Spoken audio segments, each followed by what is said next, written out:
Ella susurró: «No sé cómo ser una esposa», dijo el ranchero. «Entonces simplemente acuéstate y ámame».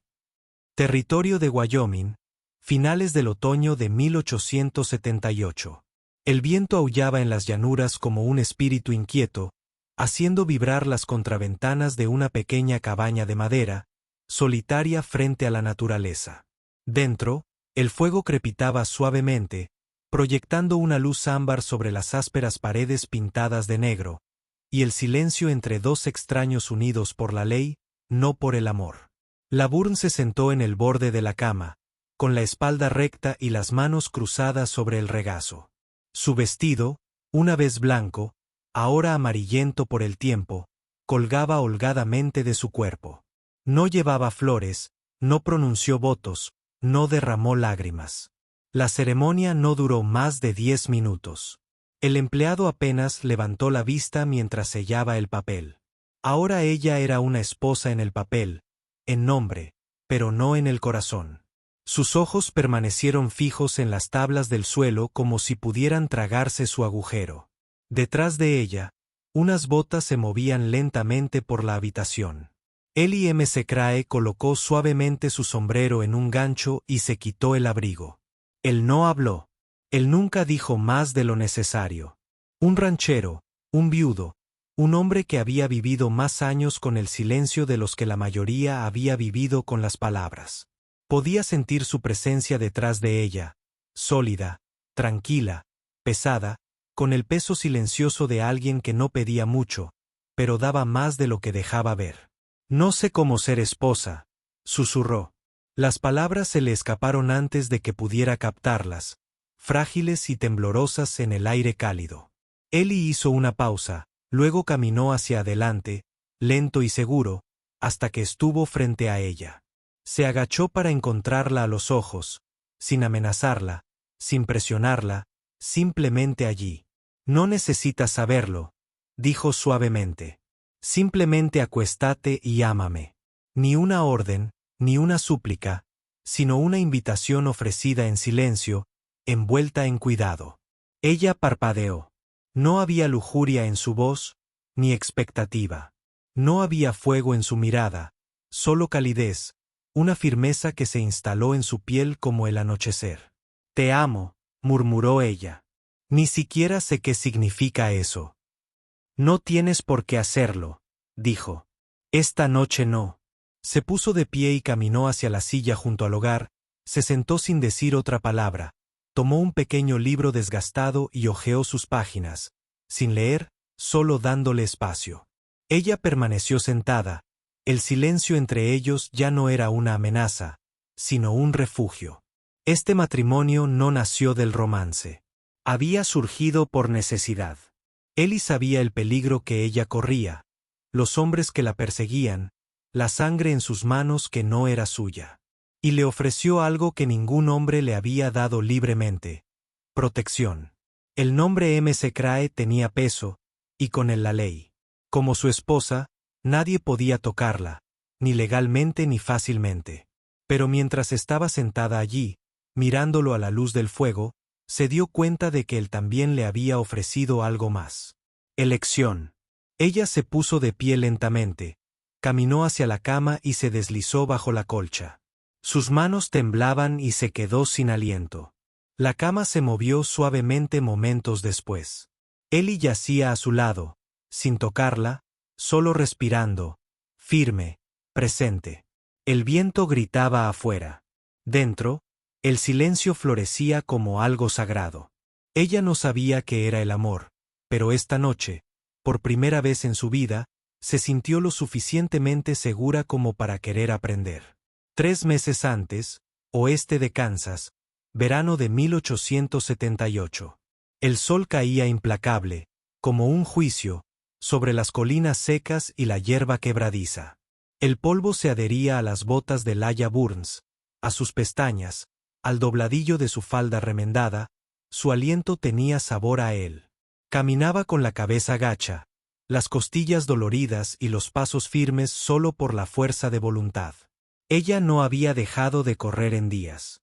En su mano llevaba un pequeño saco. En su pecho, el peso de algo que nadie podía ver. Dry Hollow no era gran cosa, solo un salón, una cárcel torcida y unas cuantas casas desgastadas que se inclinaban hacia el viento de la pradera. El tipo de lugar donde los secretos desaparecen y las reputaciones nunca lo hacen. Ella sabía exactamente lo que diría la gente del pueblo cuando la vieran. Siempre lo hicieron. Chica suelta, problemática, demasiado bonita para ser honesta. Lo había oído todo desde la noche en que murió su padre. Asesinado a tiros en las escaleras de la iglesia, con las gafas destrozadas y la sangre empapando el libro de contabilidad que intentaba proteger. Y Laiche Bern había sido un predicador, no un luchador. Pero él había creído que la justicia era para todos, blancos, negros, nativos, perdidos. Por eso lo pusieron como ejemplo. Laia lo había visto cada segundo. Ella no había gritado, ni cuando lo sacaron a rastras, ni cuando quemaron los nombres. Ni siquiera cuando despertó días después en el bosque, descalza, con las manos en carne viva y con sangre bajo las uñas. Gritar no lo traería de vuelta. Desde entonces, viajó de ciudad en ciudad y de trabajo en trabajo. Ella limpiaba, ordeñaba, destripaba pescado, pero sobre todo cocinaba. Fue lo único que la hizo sentirse ella misma de nuevo. Una mujer que pudiera cocinar frijoles sin quemarlos podría encontrar trabajo, incluso si nadie confiaba en su nombre. Así que mantuvo la mirada baja, las manos ocupadas y la voz tranquila, hasta el día en que llegó el soldado. Atravesó cojeando la puerta del salón, pálido y sangrando, con una medalla de la Unión en el pecho y una bala en el costado. Ella lo arrastró hasta la cocina, cosió ella misma la herida y preparó té con flores silvestres secas para bajarle la fiebre. Durante 2 días murmuró mientras dormía nombres, lugares y números. A algunos de ellos los reconoció del libro de contabilidad de su padre. Cuando finalmente despertó, la miró y lloró.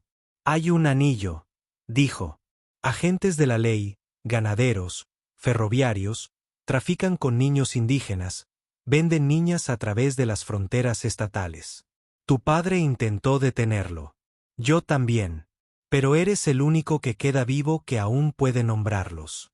Laia sintió que se le revolvía el estómago. «Estás marcado», advirtió. «No se detendrán. No hasta que tú también te hayas ido». Su voz apenas se sostuvo. «Entonces, ¿qué hago?». 2 noches después, su respuesta llegó en un caballo negro justo después del anochecer. Eli M. Secrae, alto, tranquilo, desgastado como la tierra de la que vino. Un ranchero de Wyoming. El soldado lo llamó amigo, un buen hombre que una vez lo cargó sangrando a través del campo de batalla y nunca pidió nada a cambio. «Me debe una», dijo el soldado. «Y lo estoy llamando». Eli no habló mucho, solo escuchó. Cuando terminó la historia, miró a Laia, no con lástima, ni con miedo, sino con calma mesurada. «Si te casas conmigo», dijo, «no podrán llevarte. No. Legalmente, no de mi tierra». La palabra la golpeó como un golpe suave. «No necesito una esposa», añadió. «Pero me vendría bien alguien que sepa usar una olla». Casi la hizo reír. Casi. 2 días después, abandonaron la ciudad, pero no antes de que ella hiciera una última parada. El cementerio de la iglesia fue prácticamente devorado por las malas hierbas. Se arrodilló ante la tumba de su padre. La cruz de madera se quebró, pero aún sigue en pie. Ella no había llorado en el funeral. Ni después, ni hasta ahora. Su voz tembló mientras susurraba: «No dejaré que ganen, papá. No mientras yo aún respire». El viento agitó la hierba alta como si hubiera escuchado su juramento. Ella se levantó más fuerte y ya no corrió. 2 semanas después de su boda, el pueblo era pequeño, lo suficiente para que los chismes se propagaran, pero no lo suficiente para que murieran. Cada hombre conocía la historia de otro hombre. Y los que no conocían, los inventaban, sobre todo cuando se trataba de una desconocida como Laia Bern. La llamaban por su nombre a sus espaldas y susurraban cuando pasaba por la tienda. Algunos hombres se quedaron mirando demasiado tiempo. Algunas mujeres se dieron la vuelta, fingiendo no ver su sencillo vestido y sus zapatos gastados. Pero Eli M. Secrae nunca dijo una palabra. Él simplemente trabajaba remendando cercas, alimentando caballos y cortando leña antes del amanecer. Si Laya se despertaba temprano, encontraría las tareas hechas, la cocina abastecida y las herramientas afiladas. Había un ritmo en su vida, y la de ella empezó a moverse con él. Él no la tocó. No, a menos que ella lo pida. Él no le pidió su tiempo, ni sus pensamientos, ni su cuerpo, pero cada día había algo pequeño, intencional, que le decía que la veía. Como la mañana en que descubrió que sus zapatos habían desaparecido. Los había dejado junto a la puerta, agrietados y descascarados. Habían caminado demasiadas millas y ella sentía cada piedra a través de ellos. Al mediodía, ya estaban remendados, con costuras gruesas y las suelas reforzadas con cuero de silla de montar. Ninguna nota, ninguna mención, solo los zapatos. Laya los miró fijamente, sin saber si llorar o sonreír. Al final, los usó hasta el establo donde Eli estaba domando a un potro asustadizo. Ella no dijo nada. Él tampoco. Pero esa noche, ella todavía podía sentir su calor bajo sus pies mucho después de que el fuego se apagara. Siempre fue así. Cuando el médico del pueblo se negó a atender su muñeca magullada, Eli la llevó a un curandero comanche y esperó afuera en el frío. Cuando el cobrador le dio menos cambio, Eli lo pagó sin decir palabra y nunca regresó. Cuando un peón del rancho silbaba demasiado tiempo durante la cena, Eli lo despedía antes del amanecer. Él nunca levantó la voz, nunca hizo una escena, pero Jackson Ridge aprendió rápidamente que si uno traicionaba a la esposa de Eli M. Secrae, no había segundas oportunidades. Aún así, los susurros llegaron. Una tarde, mientras Laya recogía telas en el mercantile, dos hombres se acercaron al mostrador y gritaron lo suficientemente fuerte como para que ella los oyera. Ella no es una esposa. M. Secrae podría haber tenido una mujer real. Lo más probable es que le esté devolviendo el dinero. No hay anillo que cambie eso. Laya se quedó paralizada, el algodón se le escapó de las manos, su rostro se sonrojó y la vergüenza y la furia chocaron en su pecho. Luego pasos firmes, sin prisa. Eli entró como una tormenta que se movía lentamente. No los tocó, no levantó la voz. Se quedó detrás de ellos, tranquilo como el invierno, y dijo, no golpeo a los hombres débiles. La habitación quedó en silencio. Pero si alguno de ustedes vuelve a decir su nombre así, en voz baja y firme, me aseguraré de que olvides cómo caminar. Las palabras cayeron como un trueno.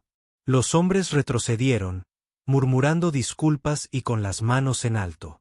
Eli no se movió hasta que se fueron. Luego se volvió hacia Laya y sus ojos se suavizaron ligeramente. ¿Consigues lo que necesitas?, él preguntó. Ella asintió, con los labios temblando. Vamos a casa, dijo. Y eso fue todo. Sin sermones, sin venganzas, solo presencia.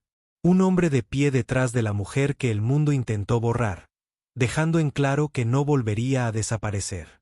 Esa noche, mientras Laya dejaba los zapatos remendados junto a la puerta, miró a Eli, que estaba sentado junto al fuego, limpiando su silla de montar. Sus manos eran ásperas, hechas para la cuerda y la guerra. Pero de alguna manera, a su sombra ella se sentía segura. Las mañanas ahora eran frías, la niebla se elevaba desde los campos y el aliento de los caballos florecía en el aire como fantasmas. El rancho M. Secrae se movió temprano como siempre. Gallos, botas, el roce del metal contra los cascos. Pero dentro de la casa reinaba el silencio. Laya se despertó y descubrió que sus zapatos habían desaparecido. Habían estado cerca de la puerta la noche anterior, polvorientos y agrietados por semanas de uso. Registró la habitación 2 veces, casi esperando que los ratones se los hubieran llevado, pero no había señales de que nada hubiera alterado su rutina. Unas horas más tarde, reaparecieron, cuidadosamente colocados afuera de su puerta, con suelas cosidas con cuero, costuras reforzadas con hilo grueso y cuidadoso, no comprados en una tienda, no perfectos, pero completos nuevamente, fuertes, como si alguien se hubiera preocupado lo suficiente como para reparar lo que la mayoría tiraría a la basura. Ella los miró fijamente durante un largo rato. Ninguna nota, ninguna mención, solo el toque silencioso de alguien que no pidió agradecimiento. Ese era Ellie M. Crae. Habló poco, incluso durante la cena. Cabalgó antes del amanecer y regresó después del anochecer, con el sombrero siempre bajo y pocas palabras. Tenía las manos de un hombre moldeado por la guerra y la tierra. Sin embargo, había en él una firmeza que Laia nunca había conocido en ningún hombre, una lealtad silenciosa. Ella aprendió partes de él lentamente. Cómo había luchado con el ejército de la Unión. Cómo murió su esposa en el invierno de Colorado del 75. Cómo la enterró él mismo en el patio, junto a los álamos. Él nunca habló de la guerra y tampoco de ella. Pero todos los domingos cabalgaba hasta su tumba y dejaba una sola flor silvestre. Laia nunca preguntó por qué. En la ciudad las cosas eran diferentes. La gente de Jackson Ridge no confiaba fácilmente y nunca olvidaba. Recordaron a Ellie como el viudo de furia silenciosa y desenfunde rápido. Pero Laia, vieron un misterio. Una mujer sin familia, sin historia, sin vínculos con la iglesia, demasiado bonita para ser apropiada, demasiado silenciosa para estar segura. Primero vinieron las miradas, luego los susurros.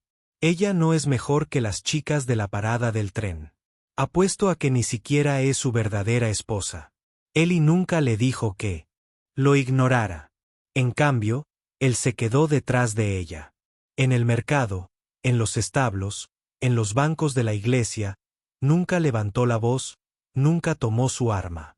Pero la gente prestaba atención a lo que decían cuando él estaba cerca, excepto una vez.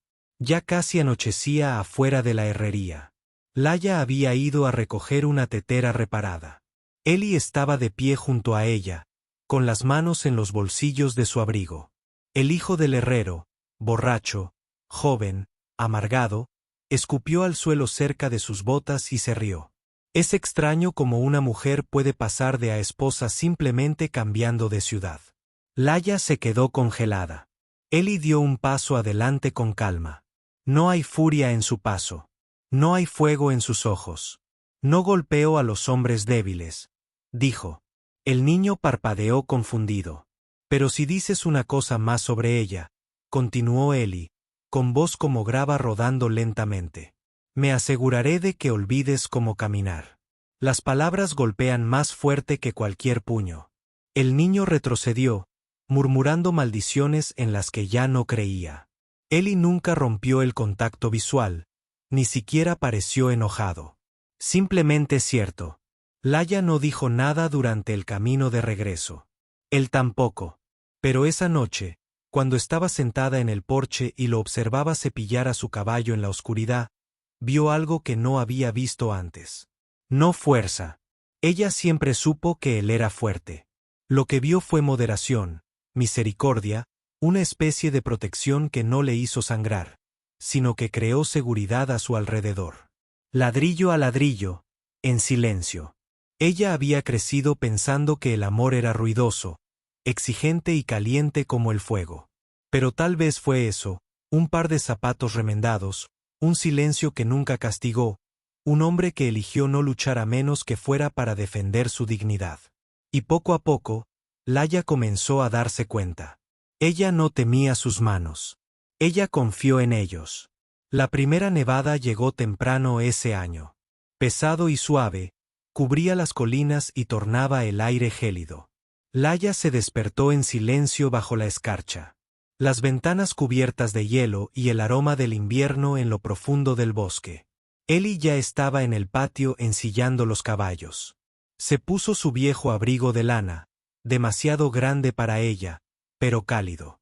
Él levantó la mirada cuando ella se acercó. ¿Estás listo?, él preguntó. Creo que sí, respondió con voz temblorosa, no por el frío. Llevaba una semana enseñándole a montar. Dijo que era para que pudiera protegerse si alguna vez volvía a necesitarlo. Pero ella sabía que no era así. Ellie no dijo cosas que no quería decir. Si le estaba enseñando era porque creía que un día ella tendría que volver a correr. El alcalde era amable, de mirada bondadosa y porte firme. Aún así, Laia se sentía incómoda en la silla. Ellie los condujo más allá de la valla, hablándole más al caballo que a ella. Siéntela con las rodillas, no solo con las manos, dijo. Deja que ella te diga el ritmo. Es fácil para ti decirlo, murmuró. Has hecho esto desde que podías caminar. Él miró hacia atrás. Y has vivido lo que destrozaría a la mayoría de los hombres. Así que no dijo nada después de eso. A media mañana, la nieve se espesó, humedeció y el viento azotó. Ellie la llamó. Desmontaron cerca del granero, sus botas crujieron sobre el hielo. Él abrió la cabina, haciéndola pasar al interior, dejando afuera la tormenta. Laia se quitó el abrigo, temblando.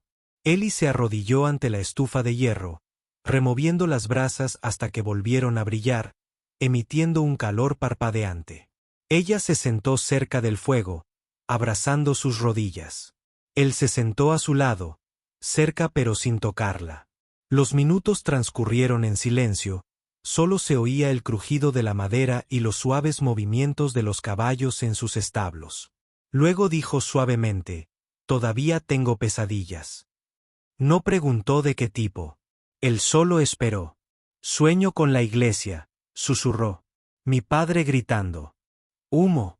Me despierto ahogándome como si nunca hubiera dejado de correr. Ellie se giró hacia ella con expresión ilegible. Luego, lentamente, se acercó y colocó su mano sobre su pecho, por encima del corazón, firme, firme. «Respira», dijo. Ella lo hizo. Él no movió su mano, solo sostuvo el latido de su corazón con su palma como si le estuviera diciendo que ahora podía descansar, que estaba a salvo. Ella cerró los ojos.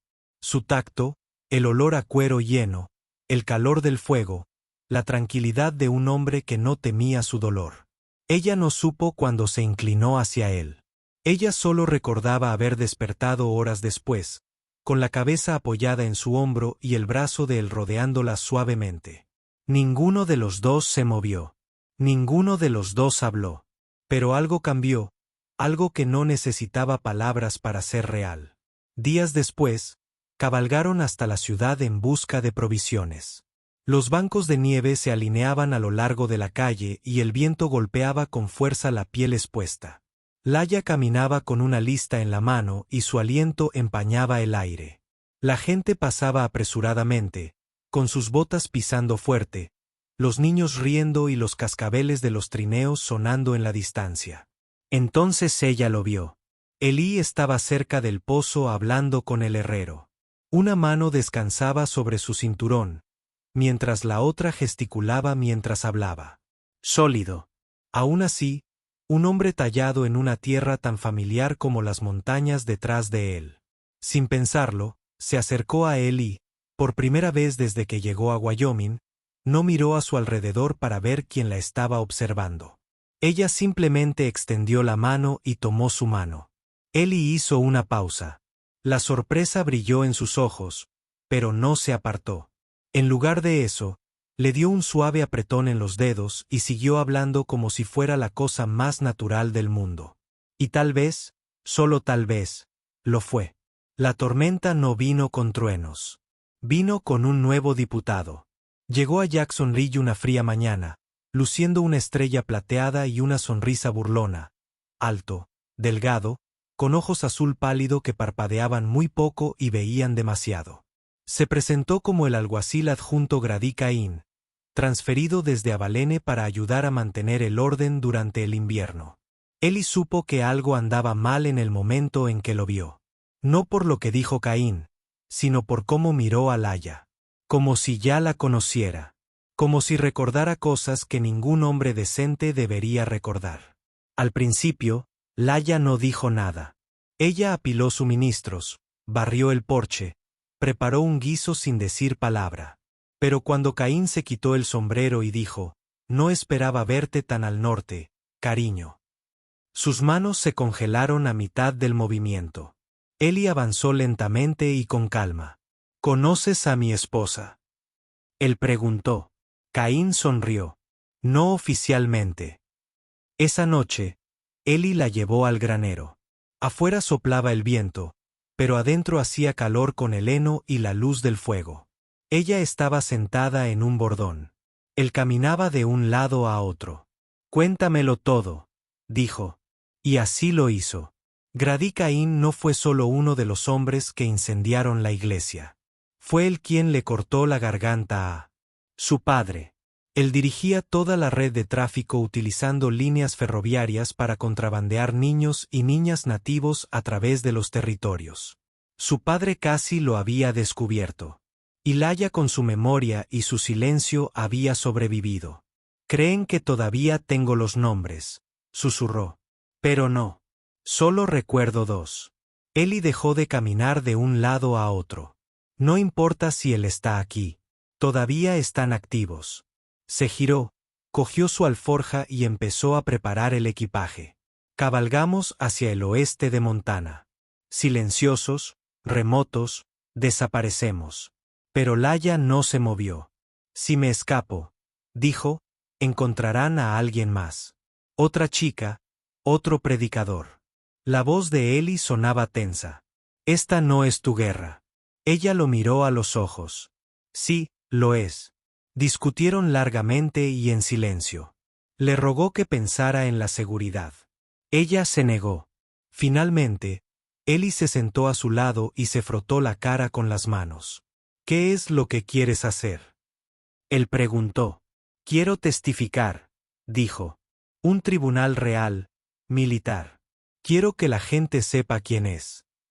Eso te convertirá en un objetivo en la espalda». «Ya lo es». Un latido de silencio. Entonces Eli asintió levemente. «Está bien». Partieron al amanecer hacia Fort Laramie, 4 días de frío intenso. En la tercera noche, Laya se despertó y encontró a Eli sentado bajo las estrellas, afilando su cuchillo. Ella se sentó a su lado y apoyó la mano en su rodilla. «No tienes que quedarte», susurró. «Sí, lo hago», dijo. El juicio se celebró en una sala de piedra dentro del fuerte. Bancos sencillos, barras de hierro y soldados de pie, rígidos contra las paredes. El juez llevaba un abrigo grueso y una barba invernal. Eli permaneció junto a Laya, firme como siempre. Caín fue llevado allí encadenado pero con aire de suficiencia. Él sonrió cuando la vio, como si aún fuera dueño del final. «Señorita Byrne», dijo el juez, «¿reconoce usted a este hombre?». Ella dio un paso adelante. Cada paso una lucha. «Sí», dijo ella. «Se llama Grady Cain. Asesinó a mi padre. Dirigía una red de tráfico de personas usando ferrocarriles federales y me dijo, si alguna vez hablé, me cortaría la garganta de la misma manera». Caín soltó una risa seca. Pero Laya no se detuvo. «No tocarás a nadie más», dijo. «No venderás a otra chica. Te pudrirás entre rejas o en la tierra». Caín se abalanzó, con el metal resonando. Un soldado se interpuso frente a ella, con el rifle en alto. Ella no se inmutó. La habitación se quedó en silencio. En ese instante, ella ya no era la chica que una vez se escondió en cocinas y sombras. Era la sentencia. La nieve se derritió lentamente esa semana, revelando manchas marrones bajo el barro blanco. Huellas de cascos de piedra, congeladas hacía tiempo, ahora se suavizaban hasta convertirse en aguanieve. El viento en Fort Laramie había perdido algo de su fuerza, pero dentro de sus muros de piedra, el frío no se marchaba. Eli había pasado 3 días hablando con el juez militar. Noches largas, negociaciones silenciosas, documentos firmados a puerta cerrada, hombres uniformados susurrando cuando creían que nadie los oía. Finalmente habían acordado que Hila testificara, pero bajo protección armada. Aún así, Eli sabía que no era así. Sabía lo que vendría después. No importaba el veredicto, no importaban las cadenas en las muñecas de Grady Kane, habría otros. Hombres silenciosos en pueblos lejanos. Nombres que Laia no recordaba. Rostros ocultos por las sombras.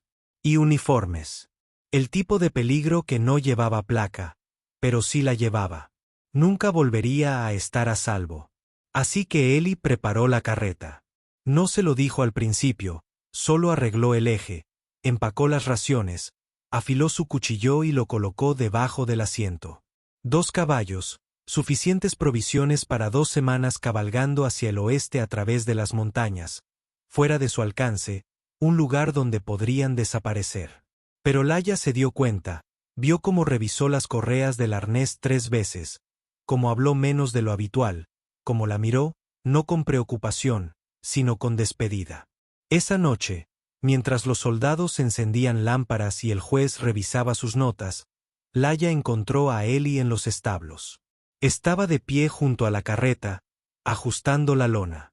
«¿No piensas quedarte para el veredicto?», dijo en voz baja. Eli se giró. «Estoy planeando por si tenemos que irnos antes». Se le encogió el corazón. «¿Sigues pensando que debería correr?» «Creo», dijo, «que has hecho más de lo que nadie te pidió». Hizo una pausa. «Y creo que si quédate, no vivirás mucho». El silencio los presionó. Laia se acercó. Su voz se quebró al hablar. «Si me voy, vendrás conmigo». Eli no dudó. «Estaré donde tú estés», dijo. «Bosque, desierto, montaña, lo que sea. No me importa cómo se llame mientras esté contigo». Cerró los ojos. No le caían lágrimas. No esta vez. Metió la mano en el bolsillo del abrigo y sacó algo pequeño, viejo y desgastado. Un sencillo anillo de oro ligeramente doblado por un lado, con las iniciales aún grabadas en el interior, apenas visibles, EM y CM. Había pertenecido a su primera esposa. Eli se lo había ofrecido discretamente el día que firmaron los papeles del matrimonio. Sin votos, sin ceremonia, solo ese anillo en la palma de su mano y un gesto que decía, «Es tuyo si lo quieres». Nunca lo había usado hasta ahora. A la mañana siguiente, volvió a presentarse ante el tribunal. Llevaba el pelo recogido, el abrigo abotonado hasta arriba, las botas embarradas pero firmes bajo ella. Cuando el juez la llamó por su nombre, Laia respiró hondo y se puso el anillo en el dedo. Le quedaba bien. Y cuando se dirigió al estrado, no tembló. Eli la observaba desde un rincón, con los brazos cruzados y el rostro indescifrable, pero sus ojos la seguían como una oración. Salieron de Fort Laram justo después del amanecer. El cielo estaba pálido y se extendía, y durante unos pocos kilómetros tranquilos, el camino se sintió casi seguro. Laia estaba sentada junto a Eli en la carreta, envuelta en una manta de lana, con los dedos enguantados apoyados ligeramente en su rodilla. Ninguno de los dos habló mucho. No quedaban palabras que no hubieran vivido ya. Lo había hecho, había dicho la verdad, había nombrado al monstruo, había enfrentado todas las miradas en la sala del tribunal sin pestañear. Eli nunca había lucido más orgulloso, pero la seguridad era algo frágil en el oeste, y la paz nunca duraba mucho. Estaban a solo 1 hora del fuerte cuando sonó el disparo. Los caballos se encabritaron y Eli maldijo, agarrándose a la lluvia. Un segundo disparo atravesó el aire frío, astillando la barandilla de la carreta junto a la cabeza de Laia. «¡Al suelo!», gritó, lanzándose sobre ella. Ella golpeó el suelo mientras el cuerpo de Eli cubría el suyo, pesado, cálido y tembloroso. Un tercer disparo, y luego silencio. Terminó en segundos, pero la sangre se movió más despacio. Laia lo sintió primero, cálido, filtrándose a través de su camisa hasta su vestido. Levantó la vista y vio su rostro tenso, la mandíbula apretada por el dolor. «Tu golpe», susurró, con la voz quebrada. Él asintió una vez, hombro, quizá más. Ella lo apartó con suavidad, vio la carmesí extendiéndose rápidamente bajo su abrigo. El pánico la agarró por la garganta, pero la mano de Eli la atrapó. «No grites», dijo. «No les des motivos para volver». Ella asintió, castañeteando los dientes. Se deslizó fuera del carro, tropezando una vez, y disparó hacia los árboles. Un disparo de advertencia, una orden final. Luego cayó de rodillas. Laia saltó tras él, arrancando la tela de su vestido para presionar contra la herida. Su respiración era agitada y superficial y sus ojos revoloteaban. «Quédate conmigo», rogó. Sonrió, débil y ensangrentado. «Ahora ya sabes lo que significa ser esposa». «No lo hagas», susurró ella. «No digas adiós». Pero sus ojos se cerraron y por un momento terrible ella pensó que eso era todo. Entonces el sonido de cascos se abrió paso entre los árboles. Apareció un jinete, alto, envuelto en pieles, con la cara pintada de ocre rojo, un comanche. El hombre desmontó rápidamente, se arrodilló junto a Eli y revisó la herida con manos expertas. Laia se quedó mirando con incredulidad. «Conozco a este hombre», dijo el comanche. «Él salvó a mi hermano hace años». «Lo pago ahora», levantó a Eli con facilidad, haciéndole un gesto a Laia para que trajera los caballos. Cabalgaron rápido y en silencio hasta un pueblo cercano, escondido entre las colinas, protegido del camino y conocido por pocos. El curandero trabajó durante toda la noche, con hierbas y pupas, luz de fuego y oración. Laia no durmió. Ella sostuvo la mano de Eli durante todo el proceso, susurrando cosas que nunca se había atrevido a decir antes. Por la mañana, respiraba mejor. Al tercer día abrió los ojos. «Te quedaste», dijo con voz ronca. Ella sonrió y las lágrimas cayeron libremente. «Eres idiota», dijo ella. «¿A dónde más podría ir?» Esa tarde, mientras la nieve caía suavemente fuera de la cabaña, Laia encontró una vieja navaja en el estante. Calentó agua, encontró un paño y acercó un taburete al lado de la cama de Eli. Parpadeó. «¿Qué estás haciendo?»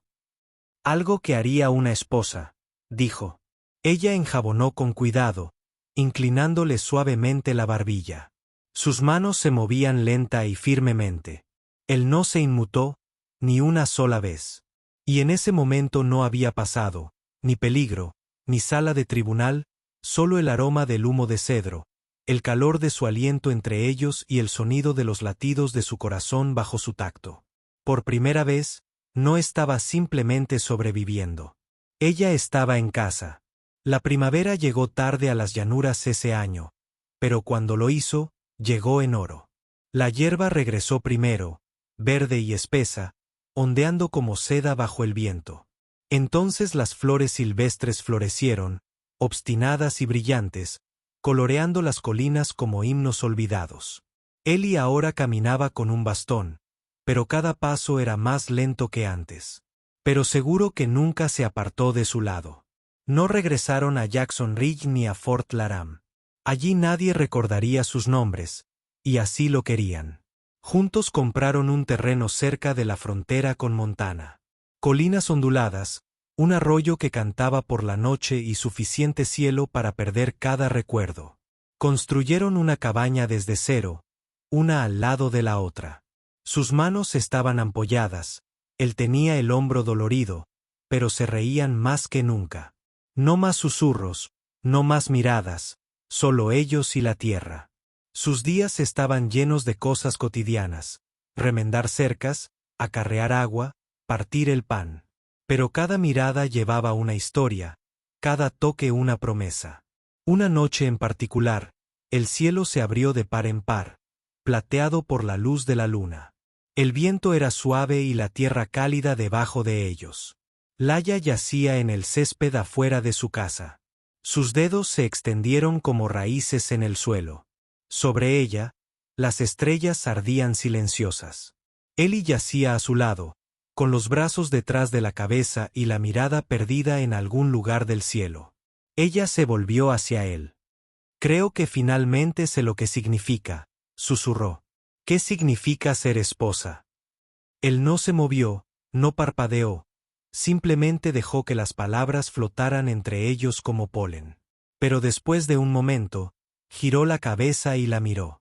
No tienes que saber nada, dijo en voz baja. Solo tienes que estar aquí. Ella sonrió. No me voy a ninguna parte. Él se acercó a ella y la atrajo hacia sí hasta que su cabeza descansó sobre su pecho. Sus cuerpos se plegaron a la tierra como si pertenecieran a ella, como si siempre hubieran estado allí, esperando ser encontrados. El viento se levantó ligeramente, tirando de la hierba. Un caballo naide en la distancia. El viejo anillo de oro brillaba débilmente en el dedo de Hila, reflejando la luz de la luna. Desgastados, imperfectos, pero aún enteros, tal como ellos. Respiraron juntos, lenta y constantemente, dejando que la tierra los sostuviera mientras ellos se abrazaban el uno al otro. Sin pasado, sin futuro, solo esto, solo ahora. Bajo una luna plateada de Wyoming, dos almas marcadas encontraron algo que la ley no podía concederles. Pertenencia, sin linajes, sin votos, solo amor que perduró. Silencioso como el aliento entre las estrellas y la hierba. Si esta historia te conmovió, dale a me gusta para mantener vivo el espíritu del viejo oeste y suscríbete a Wild West Love Stories para más romances indómitos y miradas prohibidas. Cuéntanos en los comentarios qué parte te impactó más. Hasta la próxima, donde las balas fallaron pero los corazones no.